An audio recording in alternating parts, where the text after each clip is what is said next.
Jadi bila kita bercakap mengenai COVID, pertama sekali bila COVID yang mula-mula timbul idea ataupun timbulnya COVID adalah pada tahun 2002-2003.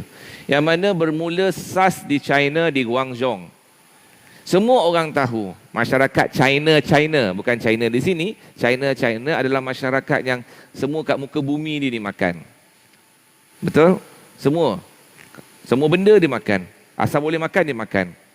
Jadi, di China asalnya COVID adalah daripada kelawar. Itu SARS. Akan tetapi, COVID semasa COVID SARS, kematian hanya 10% dan tidak berjaya merebak antara manusia dan manusia. Kemudian pada tahun 2009-2010, lahirnya MERS. MERS-CoV unta dengan manusia. Unta dengan manusia di Jeddah. So kalau para sahabat dari kawan-kawan yang so-called pro konspirasi mengatakan ini agenda tu, ini agenda ni, COVID menunjukkan percubaan dia. Percubaan dia. So bila kita bercakap mengenai COVID itu sendiri, dia dah buktikan, dia cuba untuk menjangkiti manusia sejak daripada tahun 2000, sebelum ni sejak teknologi telah diketahui, sejak pada tahun SARS 2002 dan kemudiannya 2010-11, kemudiannya sekarang. Okey, tapi pasal topik hari ini berketepatan dengan Maulidur Rasul. Pasal tu saya cerita sikitlah new normal itu sunnah. Jadi kita akan cover 3 topik sikit. Macam mana COVID ni bergerak? Okey, ni COVID. Kalau tuan-tuan tengok dalam slide tu, COVID. COVID ni tuan-tuan, macam kita kata manusia ni, manusia secara amnya sama je sikap dia. Gelojoh, kuat makan, tidur. Manusia. COVID pun sama. Cuma COVID menunjukkan sikap yang tetap. Sikap dia tetap. Bayang saya cakap tadi, MERS-CoV, alamak, semuncul ni.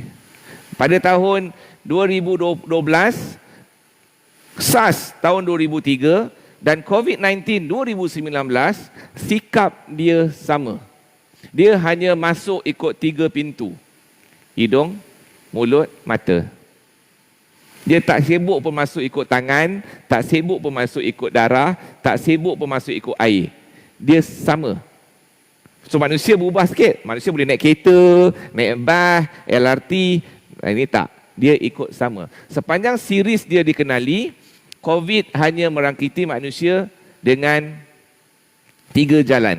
Walaupun dia MERS-CoV, walaupun dia SARS, walaupun dia COVID-19.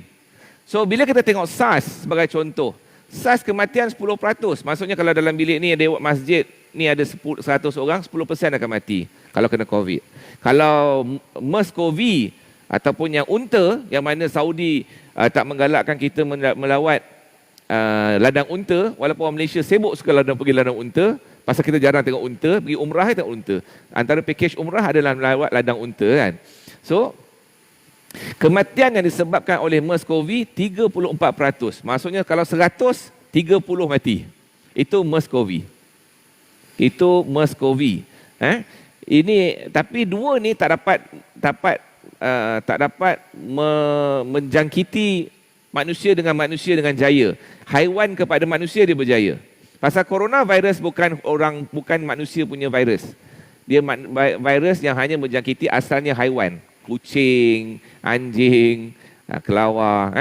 Tapi bila kita tengok mengenai COVID punya kematian yang disebabkan COVID hanya 4.1%. Maksudnya kalau 100 orang, 4 je yang mati. Sikit je pun. Kalau kita sikit je pun. 104 je mati. Okey, bila kita tengok pula bawah lagi, by umur. Ini penting untuk kita cakap. Kalau by umur, 0 sampai 30 tahun, sebenarnya tak ada apa-apa berlaku. Ada batuk semua sikit-sikit lah. Walaupun nanti tuan-tuan mesti tanya, kat Sabah ada mati baby doktor? Itu kita ulas kemudian. Okey? Tapi, kalau kita kata antara 0 sehingga 30 tahun, kebanyakannya tidak mempunyai apa-apa masalah. Akan tetapi bila masuk je umur 30 ke atas, dia akan tunjuk mula tunjuk komplikasi. 30, 40, 50, 60 macam masjid ni, jemaah di Malaysia, masjid Malaysia, kebanyakannya pensioner, 55 ke atas, remaja tak nampak pun, contoh. Jadi, yang tinggal, bila kita lihat yang begitu, automatically, sahabat-sahabat atau para jemaah masjid yang berusia 40 ke atas atau pencen, majoriti mempunyai at least satu package penyakit. Betul? Paling kurang ada satu. Macam saya hari ni saya kena gout. Kena gout out pula hari ni. Tiba-tiba pula kena, tak pernah kena kan. Jadi bila kita sebut mengenai series COVID yang menyebabkan kerisauan, komplikasi dan kematian apabila seseorang itu mempunyai penyakit-penyakit bersama dengan dia. Contoh, penyakit jantung atau kardiovaskular. Kedua, kencing manis. Ketiga, chronic respiratory disease. Maksudnya apa? Geng-geng yang smokers.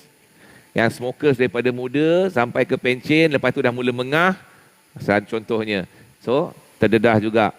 Darah tinggi, hypertension pun boleh. Kanser, kan hanya 0.9 sahaja yang tidak mempunyai apa-apa masalah. Tapi tetap 0.9% yang masih lagi menunjukkan masalah, mungkin berkaitan dengan umur itu sendiri. Dan apa kita panggil jantina, orang lelaki lebih banyak dijangkiti berbanding dengan orang perempuan. Pasal kenapa? Orang lelaki lagi banyak merayau daripada orang perempuan. Betul lah kan? Orang perempuan banyaknya suri rumah lagi. Walaupun kita kata kat KL banyak orang perempuan bekerja, masih lagi orang perempuan ramai di rumah berbanding dengan orang lelaki. Macam saya kata tadi, transmission dia, walaupun kita kata dulu sampai sekarang, ini sikap dia. Yang tuan-tuan kena faham, sikap ni penting. Dia bergerak melalui droplets udara. Droplets, bukan airborne. Droplets tu masuk apa? Keluar. Atau bila cakap bersembuh, keluar. Kan? Para jemaah yang kadang-kadang yang pencen gigi dah tak ada, tersembuh, keluar. Itu. Atau bersin, keluar. Okey? Dan dia mesti bersentuh. Dan menjangkiti macam saya kata, 3 je jalan dia. Mata, hidung, mulut. Itu je. Jangan complicated dah. Kita kena bercakap dengan ilmu. Masa awal-awal kita tak kenal coronavirus ni, mungkin agresif, mungkin tak agresif.